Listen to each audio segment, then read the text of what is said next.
नमस्कार बच्चों, राज्य शिक्षा शोध एवं प्रशिक्षण परिषद बिहार पटना में आप सबों का स्वागत है। हम लोग वर्ग 7 के अंतर्गत गणित का प्रथम अध्याय पूर्णांक की समझ बनाने का प्रयास कर रहे हैं। अभी के पहली कक्षा में हम लोगों ने देखा है पूर्णांक क्या है, वो जोड़ घटाव कैसे करता है, उसके साथ गुणा की संक्रिया कैसे होती है, वह विभिन्न प्रकार के कौन कौन से गुण धर्मों जैसे संबरक का गुण, क्रम विनिमयता का गुण, साहचर्यता का गुण, वितरण नियम, विभिन्न प्रकार के गुण धर्मों को हमने सीखा और जाना है। आइए आज की कक्षा में थोड़ा पूर्णांक से और जान पहचान बढ़ाएं एवं इसकी एक संक्रिया भाग के बारे में और उससे संबंधित गुण धर्मों के बारे में आज की कक्षा में समझ बनाने का प्रयास करेंगे। पूर्णांक की समझ को आगे बढ़ाने के लिए आइए हम लोग यहाँ से शुरू करते हैं। कोई यदि दो पूर्णांक है, कोई भी दो संख्याएं हैं, धनात्मक संख्याएं ले लेते हैं। यदि एक 5 है और एक 3 है, अब इन दोनों में कौन बड़ा है कौन छोटा है आपको पता है? बिल्कुल, 5 बड़ा है और 3 छोटा है। यदि किसी धनात्मक संख्या से इन दोनों को गुणा किया जाए, ध्यान दीजिए, किसी एक धनात्मक संख्या से यदि इन दोनों को ही गुणा किया जाए तो इसके बड़ा या छोटा होने के गुणधर्म पर कोई असर नहीं पड़ेगा। जैसे इन दोनों को यदि हम 2 से गुणा करें, 2 से गुणा करने पर 5 गुना 2 3 गुना 2, ध्यान दीजिए 5 गुना 2 क्या होगा 10। अभी भी 6 से क्या है बड़ा है, बड़ा क्या और बड़ा हो गया। यदि आप किसी से गुना करते हैं पॉजिटिव संख्या से, धनात्मक संख्या से, तो वो बड़ा ही रहता है और संभवतः और बड़ा हो जाता है। लेकिन ये जो हम पॉजिटिव से गुना कर रहे हैं धनात्मक संख्या से, यदि इसको हम बदल के ऋणात्मक संख्या से गुना कर दें, ध्यान दीजिए दूसरी स्थिति, यदि इसी को हम कह दें -2 से गुना करने पर,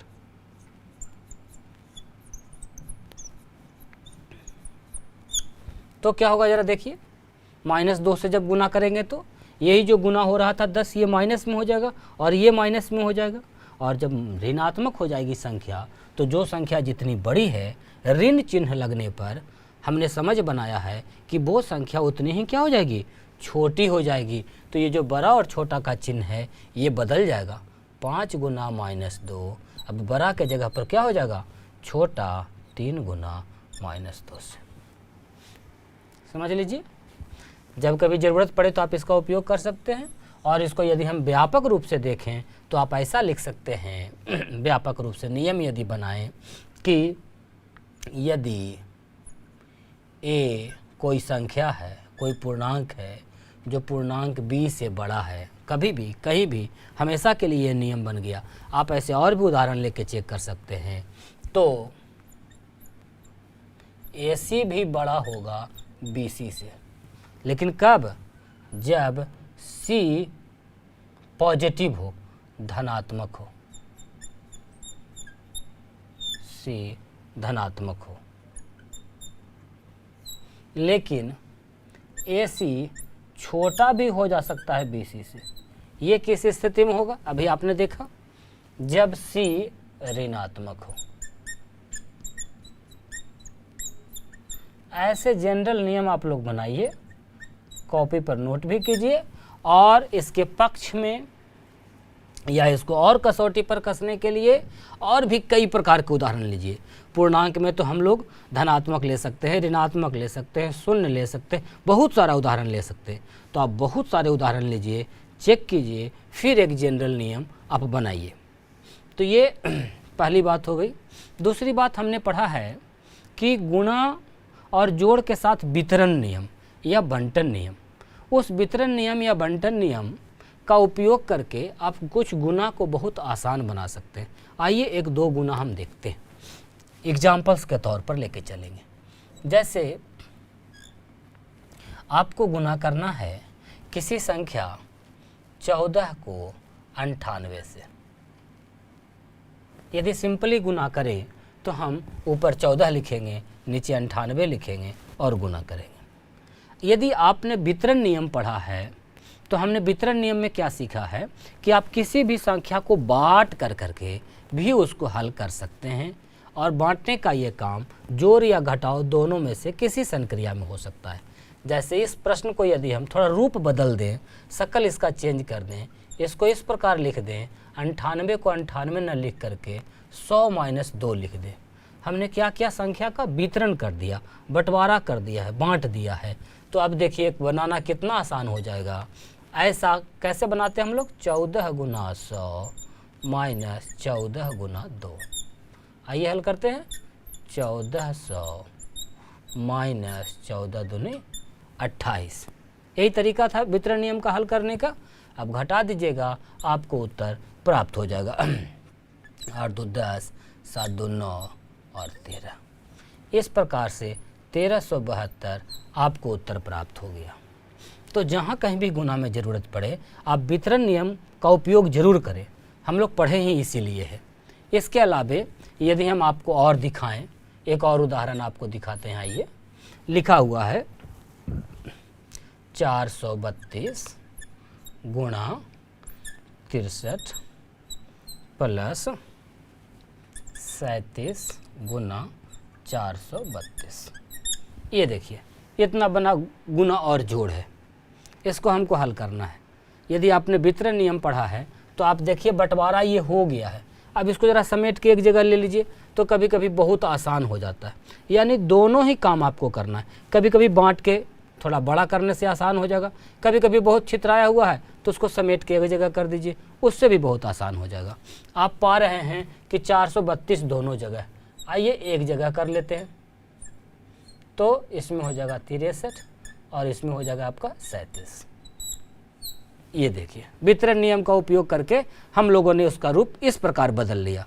और जब इस प्रकार आप रूप बदल लेते हैं तो आइए हल करते हैं। 432 गुना कोष्ठक की क्रिया हम लोग पहले कर लेंगे, दोनों को जोड़ लीजिए, जोड़ के आपको मिल गया 100। और इस प्रकार से बहुत ही कम मेहनत में हम आसानी से हल कर पाए। ये तो छोटे छोटे नमूने हैं, छोटे छोटे उदाहरण हैं।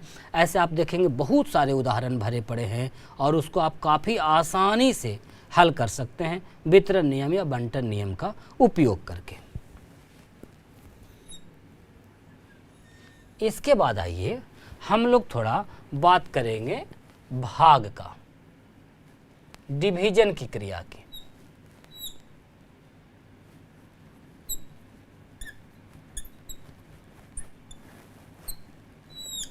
इसके पहले मल्टीप्लिकेशन या गुना की क्रिया पर हम लोगों ने बात किया था। भाग की क्रिया आपको खूब आती है, हम लोग वर्ग 7 में हैं तो पूर्व की कक्षा में आपने भाग बनाया है। भाग वस्तुतः क्या है, गुना की क्रिया की ही विपरीत प्रक्रिया है। जो हम लोग गुना कर रहे हैं उसी को यदि विपरीत कर दें तो आपको वही भाग है। जैसे गुना की क्रिया क्या है, 7 × 4 = 28, यही है गुना की क्रिया। अब इसी को यदि विपरीत कर दें, उलट दें, तो क्या हो जाएगा हमारा 28/7 = 4, या इसी को हम लिख सकते हैं 28/4 = 7। ध्यान दीजिए, कोई भी जो गुना की प्रक्रिया है, जब आप गुना जानते हैं तो उसकी विपरीत प्रक्रिया को ही भाग कहते हैं। यही भाग है। और किसी एक गुणा को आप दो प्रकार से भाग के रूप में आसानी से लिख सकते हैं। ऐसा कुछ भी लिखा हुआ है तो, जैसे लिखा हुआ है यदि -4 × 3 = 12, तो इसे हम कैसे लिख सकते हैं दो प्रकार से, आइए समझिए। 12/3 = -4। एक प्रकार से और यदि लिखना चाहें तो कैसे लिखेंगे, हम लिख सकते हैं 12/-4 = 3। इस प्रकार से गुना की विपरीत प्रक्रिया जो भाग है उसे हम किसी एक गुना को दो भाग के रूप में आसानी से दिखा सकते हैं। अब ऐसे भी बहुत सारे एक्सरसाइज में आपको प्रश्न दिए गए हैं, गुना दिया गया है और उसको भाग के रूप में लिखना है, तो वो आप आसानी से कार्य कर सकते हैं। यहाँ पर देखिए, पॉजिटिव में पॉजिटिव से यदि आप भाग दे रहे हैं, ध्यान दीजिए, यहाँ सॉरी यहाँ -12 है जी, माइनस छूट गया था, यहाँ भी माइनस हो जाएगा, यहाँ भी माइनस हो जाएगा। ध्यान दीजिए, पॉजिटिव में पॉजिटिव से यदि भाग दे रहे हैं धनात्मक संख्या में धनात्मक से, तो धनात्मक ही उत्तर प्राप्त हो रहा है। ऋणात्मक में धनात्मक से देंगे तो ऋणात्मक, और ऋणात्मक में यदि ऋणात्मक से देंगे तो धनात्मक की प्राप्ति होती है। व्यापक रूप से यदि हम नियम बनाना चाहें तो व्यापक रूप से हम इस प्रकार कर सकते हैं, प्लस ए, यदि हम इस प्रकार लिख दें आपको कि a भागा b बराबर c है, तो हम ये कहेंगे प्लस a बटा प्लस b बराबर प्लस c। यदि माइनस ये हो जाएगा b तो ये माइनस c, यदि a बटा माइनस b होगा तो माइनस c, और यदि दोनों में माइनस हो, माइनस a बटा माइनस b, तो इस स्थिति में सिर्फ c, या इसको कहिए प्लस c। इस प्रकार से भाग की प्रक्रिया हम लोग पूर्णांक में करते हैं। आशा है आपको समझ में आई होगी। धनात्मक को धनात्मक से भाग देंगे तो धनात्मक, ऋणात्मक को धनात्मक से या धनात्मक को ऋणात्मक से भाग देंगे तो ऋणात्मक, और यदि ऋणात्मक को ऋणात्मक से भाग देंगे तो हमेशा धनात्मक प्राप्त होगा। क्यों होगा? क्योंकि हम जो गुना पढ़े हैं उसी की तो विपरीत प्रतिक्रिया है। जैसे गुना में आपने जो पढ़ा, यहाँ देखिए ऋणात्मक है और भाग देने पर हमको क्या प्राप्त हो रहा है? धनात्मक प्राप्त हो रहा है। इस प्रकार के क्रिया करते हैं। अब इसके बाद हम लोग अगर 2, 4, 5 संक्रिया एक साथ आ जाए, एक ही व्यंजक में आ जाए, तो उसको कैसे हल करते हैं, आइए तेजी से देखते हैं।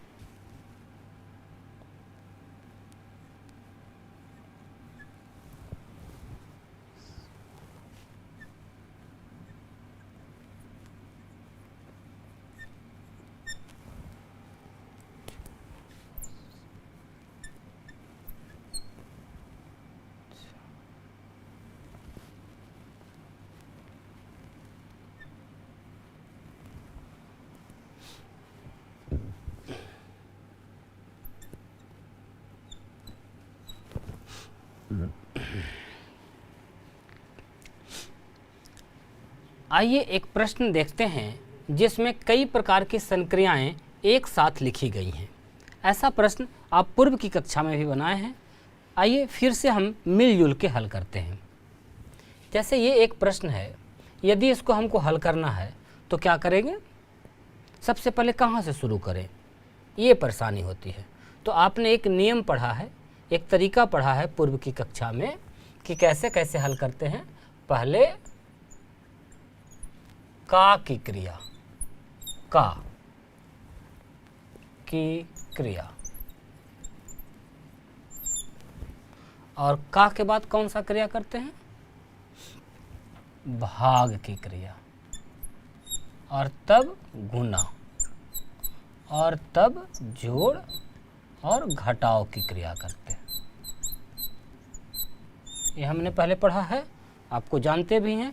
और ये जो का है इसका क्या अर्थ होता है ये भी पता है आपको। का अर्थ होता है मल्टीप्लिकेशन या गुना। तो आइए इसी विधि से, इसी तरीका को लेकर के हम इसको हल करना चाह रहे हैं। तो सबसे पहले कहाँ पर हल करेंगे? आइए, यहाँ जोड़ है, भागा है, का की क्रिया है, गुना की क्रिया है और घटाव की क्रिया है। विभिन्न प्रकार की गणितीय संक्रिया लिखी गई है। अब आपको दे दिया गया है, इसको हल कीजिए।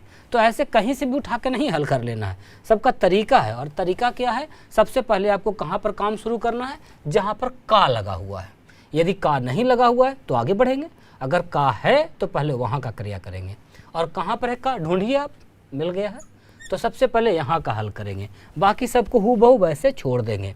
तो क्या लिखेंगे हम लोग? 8 प्लस है तो प्लस 20 भागा 25, और का है, और का मतलब हमने आपको कहा कि का अर्थ होता है गुना। 1/5 गुणा 10 घटाओ 4। अब इस गुणे को इस गुणे के साथ मत मिलाइए, पहले का है तो पहले का की क्रिया ही करेंगे। तो का यहाँ था हमारा 25 गुणा 1/5, तो पहले इसको हल कर लेंगे।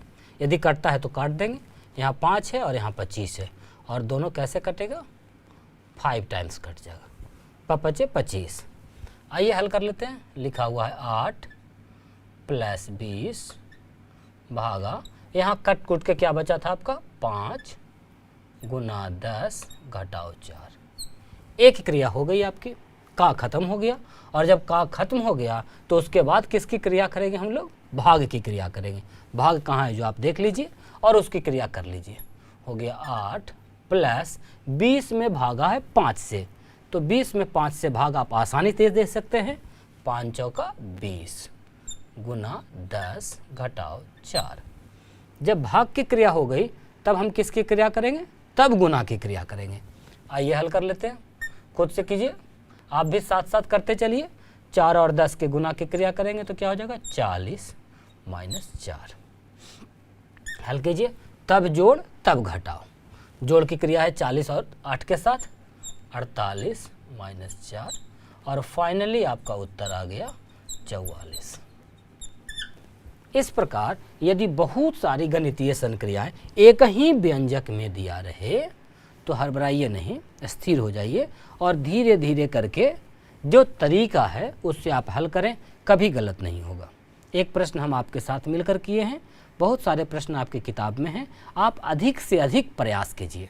जितना अधिक प्रयास कीजिएगा ऐसे प्रश्नों का, उतना अधिक आपका एक्यूरेसी बढ़ेगा, प्रश्न ठीक होने की संभावना अधिक हो जाएगी।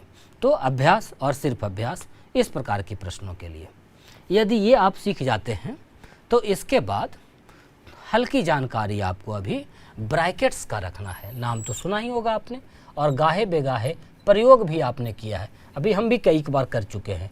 कोष्ठक जिसे कहते हैं ब्रैकेट।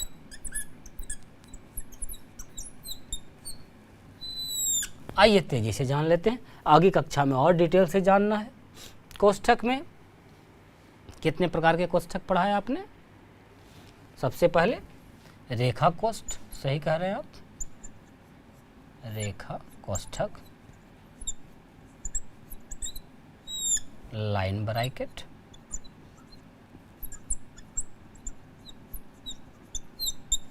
इसके बाद एक है आपका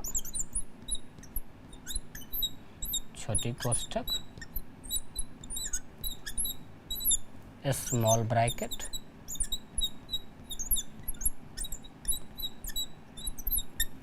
एक का नाम है मंझोली कोष्ठक,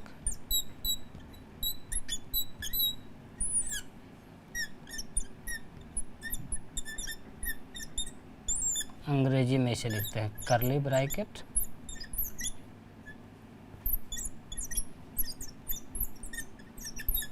और एक है सबसे बड़ी कोष्ठक।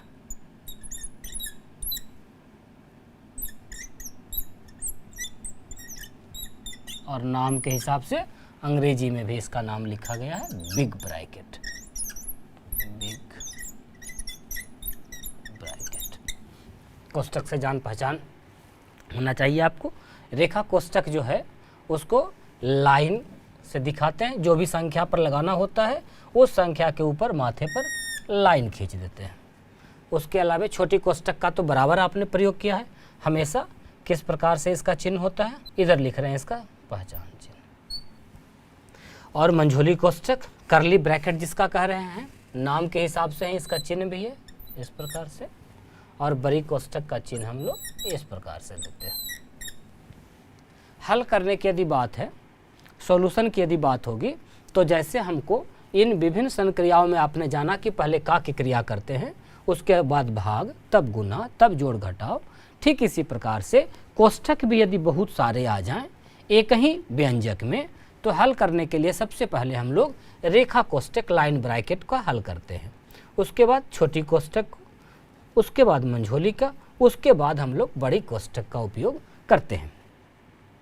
रेखा कोष्ठक का एक उदाहरण हम आपको दिखा देते हैं यहाँ पर तेजी से, किस प्रकार का रहता है। जैसे यदि लिखा हुआ है 3 + 6 -2 और इस प्रकार से यदि लगा दें, ये देखिए, तो ये वाली जो कोष्टक है ये छोटी कोष्टक हो गई और ये जो माथे पर लगा हुआ है आपका लाइन, ये लाइन ब्रैकेट हो गया। तो कहता ये है कि सबसे पहले लाइन ब्रैकेट का ही हल कीजिए।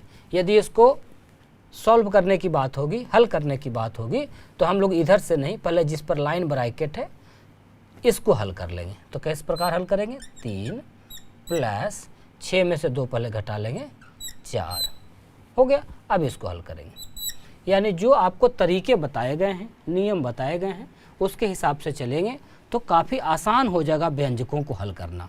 और कोष्टक से संबंधित एवं विभिन्न प्रकार की गणितीय संक्रियाओं से संबंधित कई प्रश्न, कई अभ्यास आपके किताब में दिए गए हैं। आशा है आप करेंगे। पूर्णांक का जितना थ्योरी आपका बताया गया है, पूरा एक चैप्टर वर्ग 7 का थ्योरी का क्लास आपका ख़त्म हो गया है। आप इसकी सहायता से सभी प्रकार के एग्जाम्पल्स को भी बना जाइए एवं एक्सरसाइज को भी बना जाइए। आज की कक्षा में हम लोगों ने जाना है पूर्णांक से संबंधित कुछ नियम एवं भाग की संक्रिया, भाग को कैसे कैसे लिखा जाता है, एवं साथ ही साथ विभिन्न प्रकार की गणितीय संक्रियाएं यदि एक साथ आ जाएं, या कोष्ठक क्या होता है, उसके कैसे चिन्ह होते हैं, उसमें पहले किसको हल करते हैं, इन सब बातों को आज जाना है। आशा है आप इसके एक्सरसाइज को, इसके अभ्यास को बनाएंगे। तब तक के लिए धन्यवाद।